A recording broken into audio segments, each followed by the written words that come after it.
Hello mga ka-specs! Here's our tutorial on how to convert your Globe prepaid physical SIM to eSIM.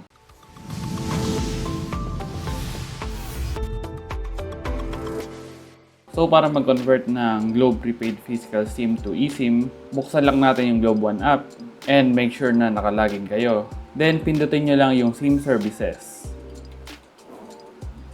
Then dito i-click nyo lang yung change SIM. Then change to an eSIM. So before natin i-upgrade, make sure lang natin na stable yung Wi-Fi natin para ma-install yung bagong eSIM natin. I-check nyo rin kung compatible yung phone nyo and i-make sure din natin na mayroong available na eSIM slot. And kung meron kayong mga nakasave na contacts sa physical SIM nyo, i-save nyo na muna yan sa phone nyo. And after that, we can proceed na. So check lang natin to. Then click continue.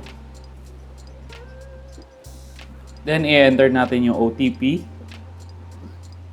Type lang natin yung email address natin. Select payment method. In our case, GCash yung pipiliin natin. So choose. Then click switch to eSIM. Then after the payment, pwede na natin i-download yung eSIM sa phone natin.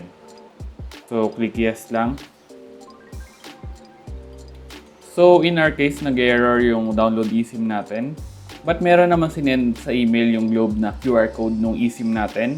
So pwede natin ma-install yung eSIM natin via QR code. And meron tayong dedicated video about doon. So click nyo lang sa description yung link. So that's it for our tutorial on how to convert your Globe prepaid physical SIM to eSIM. Thanks for watching!